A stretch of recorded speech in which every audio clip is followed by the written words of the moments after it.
Hello my dear friends, હું ભાવિન માંકડ આપ સૌનું હાર્દિક સ્વાગત કરું છું જીપીપી લર્નિંગ ઉપર. મિત્રો, ગઈકાલે આપણે અતિ મહત્વનો પ્રશ્ન મૂક્યો તો તરણેતરના મેળાની અંદર આવેલું ત્રિનેત્રેશ્વર મહાદેવના મંદિરની ધજા કોણ ચડાવે છે? તો મિત્રો, એનો સાચો જવાબ આવે પાળિયાદના મહંત ચડાવે છે. મિત્રો, પાળિયાદ પણ સુરેન્દ્રનગરની અંદર જ આવેલું છે. અને તરણેતરના મેળાની વાત કરીએ તો તરણેતરનો મેળો ભાદરવા સુદ ચોથ, પાંચમ અને છઠના રોજ ભરાય. અને ભાદરવા સુદ ચોથ એટલે ગણેશ ચતુર્થી. અને ગણેશ ચતુર્થીના દિવસે મિત્રો જે મેળો ભરાય તરણેતરનો મેળો ગુજરાતનો સૌથી મોટો લોક મેળો કહેવાય. તરણેતરનો મેળો જે ત્રિનેત્રેશ્વર મહાદેવનું મંદિર આવેલું છે, 3 આંખવાળા મહાદેવનું મંદિર, જેની ધજા પાળિયાદના મહંત ચડાવે છે. એની પાછળની બાજુ ત્રિદેવ કુંડ આવેલો છે. અને ત્રિદેવ કુંડ એટલે બ્રહ્મા, વિષ્ણુ અને મહેશ નો કુંડ આવેલો છે. 3 આપણા મુખ્ય દેવતાનો કુંડ આવેલો છે. મિત્રો, અહીંયા લોકો પોતાના પ્રાણીઓને સાથે લઈને આવે છે. એટલા માટે અહીંયા જે છે એ લોકો અને પ્રાણીઓ બંને મેળાની અંદર હોય. ભરવાડ, રબારી અને કોળી સમાજના લોકો સૌથી વધારે મેળાની અંદર ભાગ લે છે. ભરવાડ લોકો હુડા રાસ અને ડોકા રાસ મસ્ત રીતે આ મેળાની અંદર ધબધબાટી બોલાવે છે.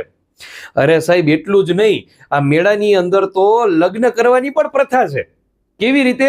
તો કે જે કુંવારા છોકરા હોય, આ કુંવારા છોકરા જે છે એ હાથમાં છત્રી રાખે એટલે ખબર પડે દૂરથી કે ઓલા જળનું ક્યાંય ગોઠવાણું નથી, અથવા તો લાલ અને પીળા રંગનો ફેટો બાંધે એટલે દૂરથી આમ જગારા મારતો હોય કે આનું ક્યાંય ગોઠવાણું નથી. અને છોકરીઓ જે છે એ ઘૂમટો તાણે એટલે કે માથે ઓઢે. આટલું ના, આખું. તો આપણને એમ થાય તો જોવાની કેવી રીતે? સાહેબ, નહીં જોવાની, બ્લાઇન્ડ રમવાનું. બરાબર છે. તો આ આવી પણ એક પ્રથા છે. સાથે સાથે અહીંયા એક બનેવી બજાર ભરાય છે. બનેવી બજાર એટલે જીજાજી બજાર ભરાય છે. તરણેતરના મેળાની તો જેટલી વાત કરી એટલી ઓછી છે સાહેબ. સુરેન્દ્રનગર, થાનગઢ તાલુકો, તરણેતર ગામ, ભાદરવા સુદ ચોથ, પાંચમ અને છઠ મિત્રો આ મેળાની રમઝાટ હોય છે. સાથે સાથે એવું કહી શકાય કે અહીંયા જે ત્રિનેત્રેશ્વર મહાદેવનું મંદિર છે એ મહાભારત કાળની અંદર પાંચાળ પ્રદેશ ધ્રુપદ નગરી તરીકે ઓળખાતું. દ્રૌપદીનો સ્વયંવર અહીંયા યોજાણો હતો. અર્જુને મત્સ્ય વેદ અહીંયા કરેલો હતો. અને જે અર્જુને માછલીની આંખ જે વીંધી હતી એ માછલી ઓરિજિનલ માછલી હતી ને જે જમીન ઉપર પડી એ રોજ મહાદેવને અર્ક ચડાવવા જતો હતો.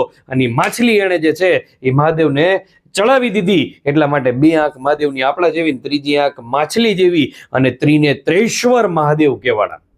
તો મિત્રો, આવી જ અવનવી જાણકારી માટે ખાસ કરીને ગુજરાત પ્રશાસન પાઠશાલાને સબસ્ક્રાઇબ કરવાનું ભૂલતા નહીં. Thank you so much.